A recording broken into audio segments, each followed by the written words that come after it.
మనం ఈటీవీలో ఎప్పుడైనా ఒక సినిమా చూసేటప్పుడు అడ్వర్టైజ్మెంట్స్ వచ్చే కన్నా ముందు ఈ చలనచిత్రాన్ని సమర్పించేవారు అంటారు. చలనచిత్రం అంటే మోషన్ పిక్చర్. మనం ఏదైనా ఒక మంచి బ్యూటిఫుల్ సినిమా చూసినప్పుడు, మణిరత్నం తీసిన సినిమా చూసినప్పుడు ఈ సినిమాలో ఒక్కొక్క ఫ్రేమ్ ఒక పెయింటింగ్ లా ఉంది అంటాం. ఇలా ఎందుకంటామంటే మూవీ మొత్తంలో ఒక్కో సెకండ్లో 24 ఫ్రేమ్స్ ఉంటాయి. ఈ ఫ్రేమ్స్ అన్ని ఒకదాని తర్వాత ఒకటి ఫాస్ట్గా మూవ్ అవుతూ ఉంటాయి. కానీ మనకు అది ఒక్కొక్క సపరేట్ ఫ్రేమ్ అనేది మన కంటికి కనిపించదు. ఇలా ఒక్క సెకండ్లో 24 ఫ్రేమ్స్ మాత్రమే ఎందుకు ఉంటాయి? సినిమా థియేటర్లో 24 ఫ్రేమ్స్ ని కళ్ళని ఎలా మోసం చేస్తున్నాయి తెలుసుకోవాలంటే వీడియో పూర్తిగా చూడండి. హాయ్ ఫ్రెండ్స్, నా పేరు ప్రతీక్, మీరు చూస్తున్నారు టెక్నోక్రాట్ తెలుగు.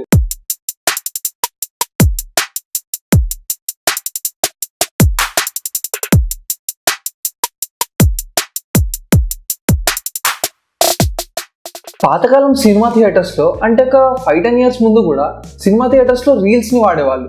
ఈ రీల్స్ని స్క్రీన్స్ పై ప్రొజెక్ట్ చేసేవాళ్ళు, వెనకాల ఒక బల్బ్ పెట్టి. ఈ రీల్ చాలా ఫాస్ట్గా మూవ్ అయ్యేది. అప్పుడు మనం సినిమా థియేటర్లో స్క్రీన్ పై మనం మూవీ చూసేవాళ్ళం. ఆ సినిమాలో ఒక్కొక్క ఫ్రేమ్ని మనం ఇండివిజువల్ ఫ్రేమ్గా చూడడం, అదొక కంప్లీట్ వీడియోలానే మనకు కనిపిస్తుంది. ఇది మొత్తం కూడా పర్సిస్టెన్స్ ఆఫ్ విజన్ కాన్సెప్ట్ మీద వర్క్ చేస్తుంది. అదేంటో ఇప్పుడు క్లియర్గా అర్థం చేసుకోవడానికి ప్రయత్నిద్దాం. మన చుట్టూ ఉన్న ప్రపంచాన్ని మనం కళ్ళతో ఎలా చూస్తున్నామంటే, చుట్టూ ఉండే లైట్ మన చుట్టూ ఉండే వస్తువులపై పడి అది మన కళ్ళలోకి వస్తుంది. మన కన్ను వెనుకలో ఒక రెటీనా అనేది ఉంటుంది. దానిపైన లైట్ పడి ఇమేజ్ ఫామ్ అయ్యేది మన బ్రెయిన్కి వెళ్తుంది. ఇప్పుడు మన ముందున్న వస్తువు సడన్ గా మాయమైపోయినా, లేకపోతే ఈ లైట్ మన కన్ను లోపలికి రాకపోయినా అది రెటీనాపై పడదు.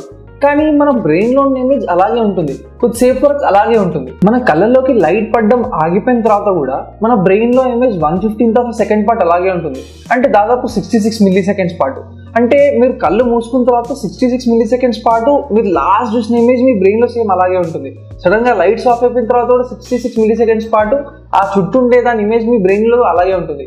దీన్ని మనం పర్సిస్టెన్స్ ఆఫ్ విజన్ అంటున్నాం. అంటే దీని అర్థం ఏంటంటే, మీరు కళ్ళు మూసుకోకపోయినా కూడా మీ ముందు వస్తువు ఉంది అనుకుందాం. ఇప్పుడు లైట్ మీ కళ్ళలోకి పడుతుంది, సడన్ గా వస్తువు ఇక్కడ నుంచి సైడ్ జరిగిపోయింది. అంటే జరిగింది కరెక్టే, ఈ ఇమేజ్ కూడా మీ మైండ్ పర్సీవ్ చేస్తుంది. కానీ ఇక్కడ ఉన్న ఇమేజ్ 66 milliseconds పాటు మీ మైండ్లో అలాగే ఉంటుంది. అందుకే మీకు చిన్న మోషన్ బ్లర్ లాంటిది కనిపిస్తుంది. ఇలా 16 frames కన్నా ఫాస్ట్ గేర్ కదిలినా కూడా మనకు అలాగే మోషన్ బ్లర్ కనిపిస్తుంది. మన పర్సిస్టెన్స్ ఆఫ్ విజన్ 1/15 సెకండ్. అంటే ఒక్క సెకండ్ లో మనకు 15 ఫ్రేమ్స్ కనిపిస్తే అది సపరేట్ ఫ్రేమ్స్ అని మనం చెప్పగలుగుతున్నాం. అంటే 16 ఫ్రేమ్స్ ఉంటే మనకు అది కంటిన్యూస్ లాగా కనిపిస్తుంది. సో మనం సినిమాస్ చూస్తున్నప్పుడు 24 ఫ్రేమ్స్ వాడతారు. ఇది 16 కన్నా 8 ఫ్రేమ్స్ ఎక్కువ ఉంది. సో మనకి మూమెంట్ చాలా స్మూత్ గా కనిపిస్తుంది. ఒక్కోటి ఇండివిజువల్ ఫ్రేమ్ అని మన కన్ను కనిపెట్టలేకపోతుంది. ఈ పర్సిస్టెన్స్ ఆఫ్ విజన్ ని మనం కేవలం సినిమా థియేటర్స్ లోనే కాదు, ఇంకా చాలా ప్లేసెస్ లో, చాలా టాయ్స్ లో చూస్తుంటాం. అవి ఏంటో ఇప్పుడు చూద్దాం. పాతకాలంలో స్టోరీస్ చెప్పడానికి చిన్న డ్రమ్స్ లా ఉండేవి. ఆ డ్రమ్స్ లోపల చిన్న ఇమేజెస్ ఉండేవి. వాటి మధ్యలో చిన్న స్లిట్స్ ఉండేవి, అంటే చిన్న ఇట్లా రెక్టాంగులర్ హోల్స్ లా ఉండేవి.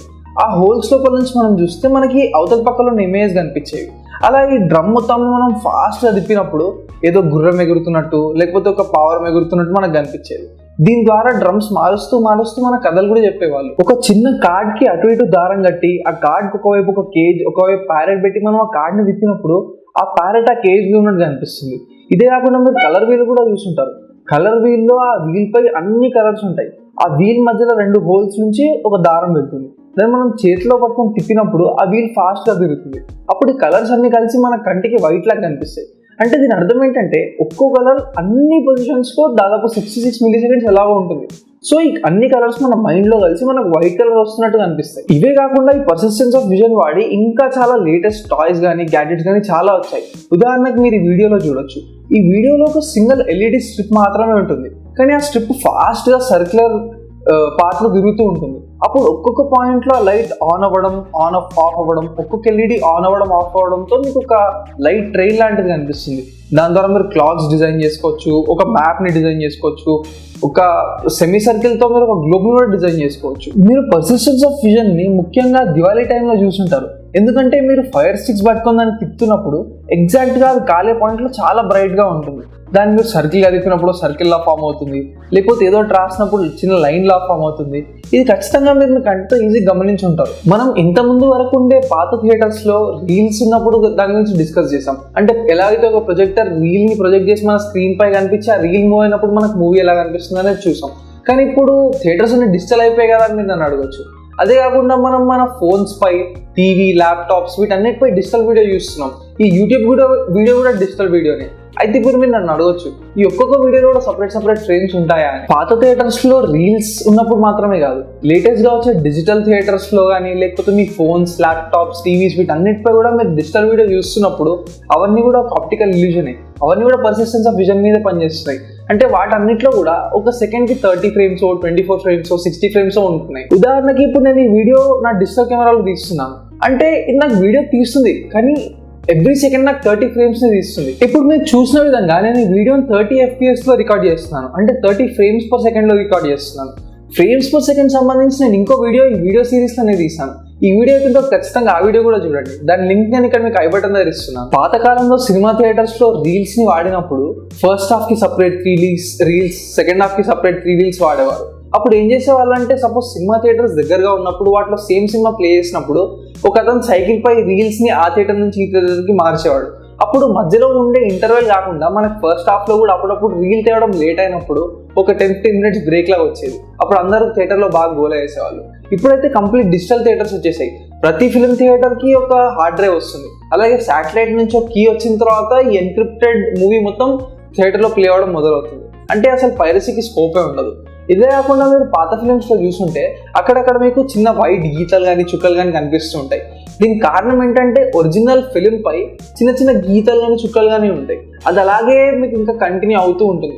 డిజిటల్లో మనకి ప్రాబ్లం అస్సలు ఉండదు. మీరు కూడా నాలా ఇంతకు ముందు పాతకాలంలో ఉండే ఫిలిం థియేటర్స్ లో ఎప్పుడన్నా సినిమా చూసారా? నా కమెంట్స్ లో చెప్పండి. ఈ వీడియో సిరీస్ లో భాగం. మీకు వీడియో సంబంధించిన ప్రత్యేక డౌట్ సంబంధించిన వీడియో నేను ఈ సిరీస్ లో తీసాను. ఈ వీడియో టైటిల్ పైన కనిపించే హ్యాష్ ట్యాగ్ ని క్లిక్ చేసి కానీ, లేదా వీడియో ఎండింగ్ లో లెఫ్ట్ సైడ్ లో వచ్చే ప్లేలిస్ట్ ఎండ్ స్క్రీన్ కార్డ్ ని క్లిక్ చేసి కానీ మీరు ఈ వీడియో సిరీస్ మొత్తం చూడొచ్చు. ఈ వీడియో సిరీసే కాకుండా టెక్నోక్రాట్ వీడియో లైబ్రరీలో నేను ఇంకా చాలా సిరీస్లు మీకు అవగాహన పెంచడానికి అప్లోడ్ చేశాను. అవన్నీ చూడండి, మీరు చాలా విషయాలు తెలుసుకోవచ్చు. మీరు టెక్నాలజీ సంబంధించి ఇంకా ఏ కొత్త విషయాన్ని తెలుసుకోవాలన్నా కానీ పక్కన టెక్నోక్రాట్ తెలుగు అని కూడా సెర్చ్ చేయండి. మీకు ఖచ్చితంగా మీరు చూడాలనుకున్న వీడియో దొరుకుతుంది. మీకు ఈ వీడియో నచ్చినట్టయితే ఖచ్చితంగా లైక్ చేయండి. నేను ఇలాంటి మరిన్ని ఇన్ఫర్మేటివ్ వీడియోస్ మీకోసం తీసుకురావడానికి ప్రయత్నిస్తాను. టెక్నోక్రాట్ తెలుగు ఛానల్ మీరు ఇంకా సబ్స్క్రైబ్ చేసుకోకపోతే ఇప్పుడే సబ్స్క్రైబ్ చేసుకోండి. టెక్నాలజీ సంబంధించిన ప్రతి ఒక్క వీడియో మీరు ఈ ఛానల్లో చూడొచ్చు. గంట కొట్టలేదా నా లేటెస్ట్ వీడియో అప్డేట్స్ మీకు రావు. మరి గుర్తుంచుకోండి, మీ అవగాహన మీ శక్తి. ఎప్పుడు సైన్స్ నమ్మండి, టెక్నాలజీని వాడండి. Thanks for watching. బాయ్.